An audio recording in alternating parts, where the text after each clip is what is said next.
Haleluya, mtu wa Mungu popote pale ulipo, na kusalimu katika jina la Bwana wetu na mkombozi wetu Yesu Kristo.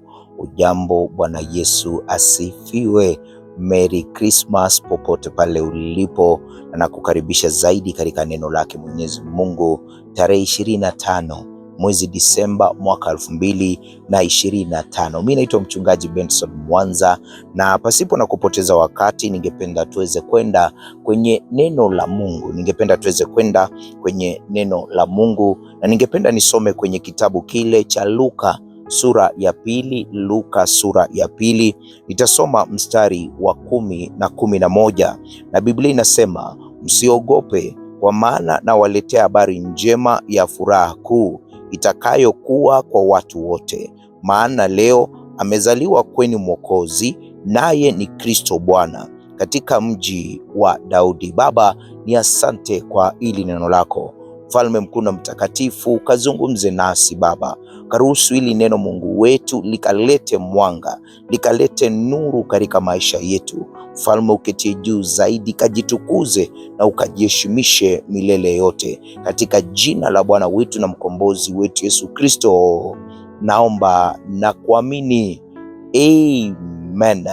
Merry Christmas. Neno la Mungu siku ya leo nimelipa kichwa, ili neno nimelipa kichwa, zawadi iliyobadilisha dunia. Zawadi iliyobadilisha dunia. Na mahala tumesoma, Biblia inatuambia vizuri, huyu ni malaika wakati Yesu alipozaliwa, na malaika anapeleka hii habari kwa wachungaji na ambao walikuwa bondeni wakilisha mifugo wao, na malaika aliwatokea na wakajawa na hofu, wakajawa na wasiwasi, wakawa na mafadhaiko. Na ndiyo maana malaika anawaambia, msiogope, kwa maana nimewaletea habari njema ya furaha kuu itakayokuwa kwa watu wote. Elewa, hii habari ya furaha kuu haikuwa tu kwa Wayahudi, haikuwa tu kwa wale wachungaji, haikuwa tu kwa watu wa ule wakati, but Biblia inasema hapa Biblia inanakili vizuri na kusema ni habari njema ya furaha kuu itakayokuwa kwa watu wote. Maana leo amezaliwa kwenu Mwokozi, naye ni Kristo Bwana, katika mji wa Daudi.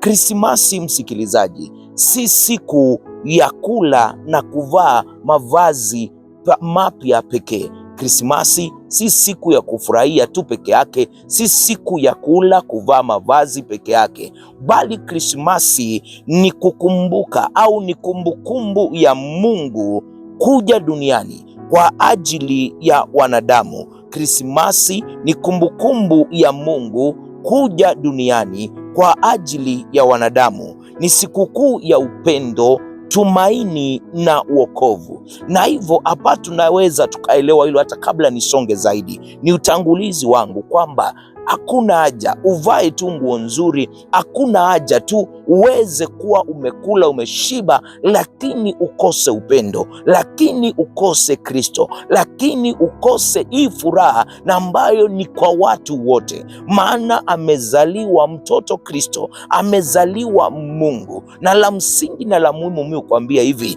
Krismasi ni wakati mwema zaidi wa kuangalia maisha yetu. Krismasi ni muda au ni kipindi kizuri zaidi kuangalia maisha yako, uhusiano wako na Mungu uko vipi. Maana Krismasi ni kumbukumbu ya Mungu kuja duniani kwa ajili ya wanadamu. Ni sikukuu ya upendo, tumaini na wokovu. Kwa jinsi hii Mungu aliupenda ulimwengu akamtoa mwanaye wa pekee, ili yule aaminie asipotee, bali awe na uzima wa milele na milele. Na hivyo tunaona Kristo akizaliwa Krismasi, tunakumbuka pendo kuu la Mungu. Na hivyo tukikumbuka pendo kuu la Mungu, lazima nasi pia tuonyeshe upendo, lazima tumpende Mungu.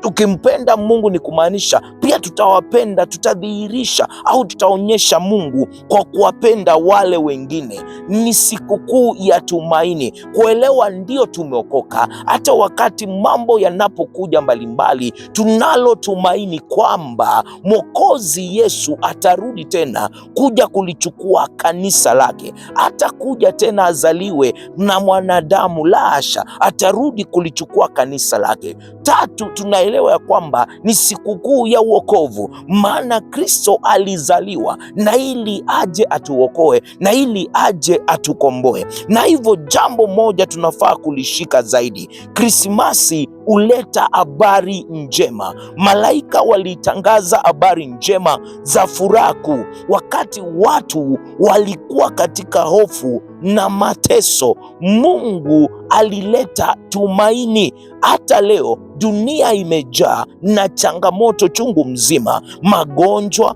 vita, huzuni, upweke, na hivyo Krismasi hutukumbusha kwamba Mungu yuko pamoja nasi. Na ndio maana hata Yesu Kristo alipokuwa Mariamu aliambiwa utazaa mtoto na jina lake utamuita Imanueli. Mungu, maana yake Mungu pamoja nasi. Na hivyo Krismasi tunakumbuka kuja kwa Mungu na kuwa pamoja nasi, kuishi pamoja nasi licha ya changamoto na ambazo tunazozipitia. Anatuambia katika neno lake kwamba hatatuacha wala hatatupungukia. Katika Isaya anakuwa anazungumza na kusema ya kwamba katika hayo maji mengi nitakuwa pamoja na wewe, katika hiyo hofu nitakuwa pamoja na wewe, katika hiyo moto, huo moto nitakuwa pamoja na wewe. In simple, anatukumbusha, tunajikumbusha na tunapata tumaini, tunauondoa uoga, tunapata ujasiri, maana tunaelewa Kristo ako miongoni mwetu, Kristo ako ndani yetu. Na hivyo ni habari njema. Wakati wa Krismasi inaleta habari njema ya kwamba Mungu yu pamoja na sisi, Imanueli. Licha ya changamoto na ambazo umepitia, licha ya hofu na ambazo zinakukumba, inakupa ujasiri, inakupa matumaini kwamba Mungu katika hili ako pamoja na mimi. Na hii ni habari njema kwamba hata katika ya magonjwa nitapokea uponyaji. Hii ni habari njema kwamba katikati ya hizi vita nitashinda. Hii ni habari njema kwamba katika huzuni atanipa faraja, katika upweke atanipa ule ushirikiano, atakuwa pamoja na mimi. Maana Biblia inatuambia vizuri zaidi kwamba hatatuacha wala hatatupungukia. Na hivyo shika hili, Krismasi hutukumbusha kwamba Mungu yu pamoja nasi, hajakuacha. Seti kwa sababu hukupata kazi 2025 Mungu amekuacha, la hasha. Mungu bado yu pamoja na wewe. Jambo la pili, Mwokozi wa unyenyekevu. Inatukumbusha kwamba Kristo ni Mwokozi wa unyenyekevu. Yesu hakuzaliwa katika ikulu bali katika hori. Mfalme wa wafalme alichagua unyenyekevu. Ili litatufundisha kwamba ukuu wa kweli ni katika unyenyekevu. Si Biblia inatuambia kwamba Mungu walio wanyenyekevu, Mungu wapa neema walio wanyenyekevu. Na hivyo unapokuwa mnyenyekevu unapata neema zaidi. Na hivyo Krismasi inatukumbusha Mwokozi wa unyenyekevu. Na iwapo yuaishi ndani yetu, nasi tutaishi maisha ya unyenyekevu, nasi tutaishi maisha ya ukuu. Maana ukuu wa kweli unakuwa katika unyenyekevu, huduma na upendo. Shika hilo. Ili linatufundisha kwamba ukuu wa kweli ni katika unyenyekevu, huduma na upendo. Na hivyo Krismasi hutuita kuishi kama Kristo, kuwapenda wengine, kusamehe na kuhudumia wengine. Tuwe kama Kristo. Alijinyenyekesha, akazaliwa horini mwa ng'ombe akiwa Mungu. Na hata tunaona alipokuwa chini ya dunia pia Kristo aliwahudumia wengine kwa sababu ya unyenyekevu. Kristo aliwasamehe wengine kwa sababu ya unyenyekevu. Kristo aliwapenda. Hivyo Krismasi ni ya kutukumbusha mambo kama haya. Kristo aonekane ndani yetu. Hata Biblia inatuambia vizuri zaidi, yuaishi ndani yetu. Anatuambia vizuri zaidi, yeye ndiye mzabibu. nasi ni matawi na Baba ndiye mkulima. Na hivyo, na ili tuendelee kuzaa zaidi, lazima tushikamane na yeye, lazima tufuate nyayo zake.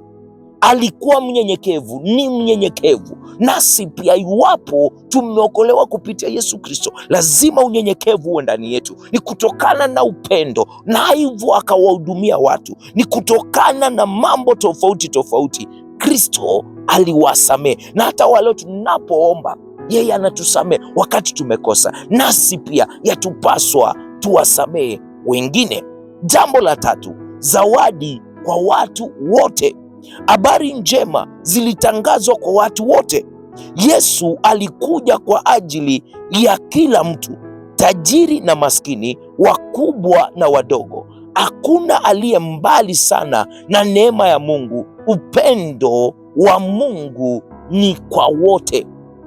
Hakuna yule uovu umemwingia mpaka Mungu akamchukia. La hasha, kila mmoja wetu Yesu Kristo alikuja kutukumbusha yeye ni zawadi kwa watu wote. Biblia inasema kwa jinsi hii Mungu aliupenda ulimwengu akamtoa mwanawe wa pekee, ili yule aaminie asipotee, bali awe na uzima wa milele na milele. Haijasema Wayahudi, haijasema wachungaji, haijasema watu fulani, imesema ili yule aaminie asipotee. Na hivyo Kristo ni zawadi kwa watu wote. Shika hilo tunaposherehekea Krismasi. Jambo la mwisho, jibu letu kwa Krismasi. Kwa hivyo tunaposherehekea Krismasi tunafaa kufanya nini?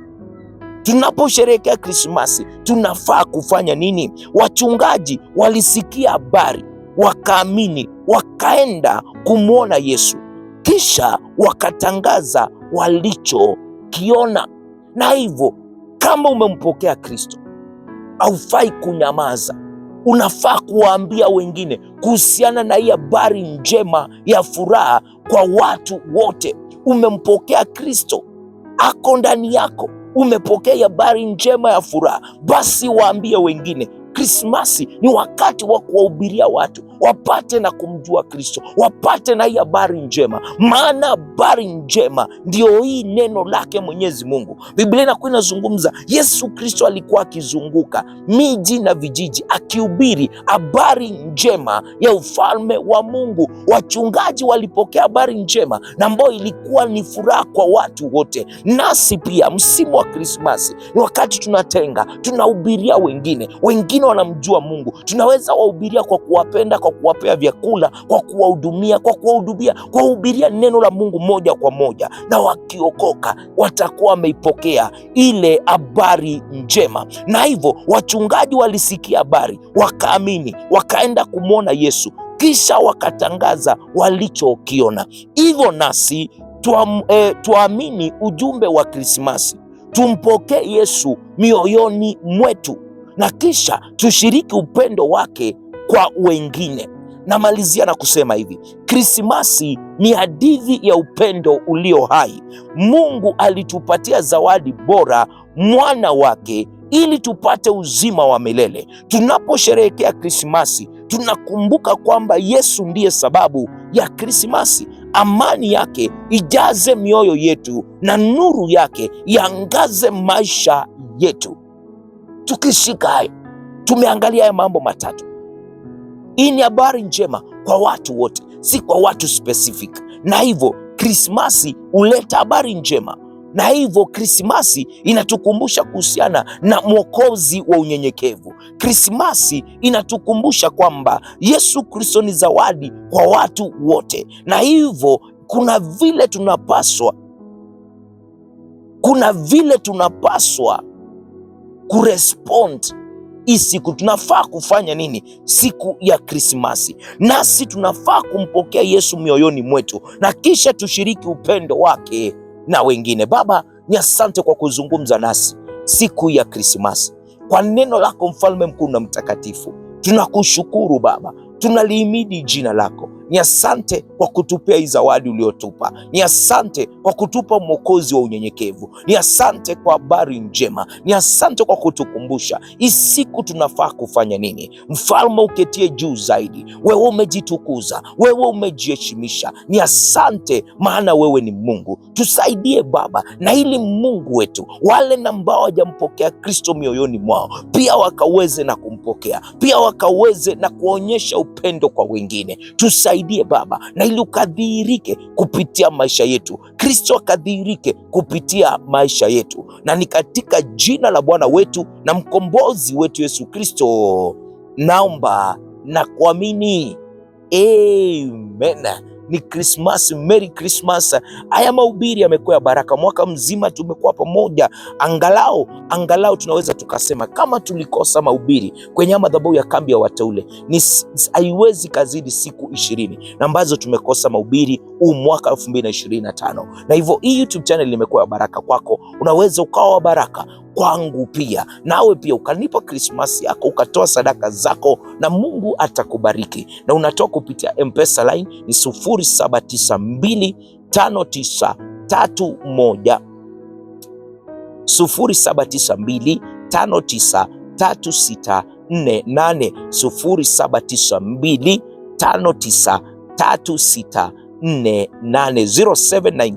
0792593648. Ukiwa nje ya Kenya ni +254 792 593648. Mungu akubariki unapotoa sadaka zako, unapotoa zawadi zako za Krismasi. Mungu akubariki na akuzidishie. Pia ukiwa nje ya Kenya unaweza ukatumia PayPal bnsnmwanza@gmail.com. Tupatane siku nyingine, majaliwa yake Mwenyezi Mungu. Naitwa Mchungaji Benson Mwanza. Kama pia hujasubscribe, subscribe na Mungu atakubariki. Ambia rafiki, ambie mwingine kuhusiana na haya madhabahu ya kambi ya wateule. Merry Christmas and Happy New Year.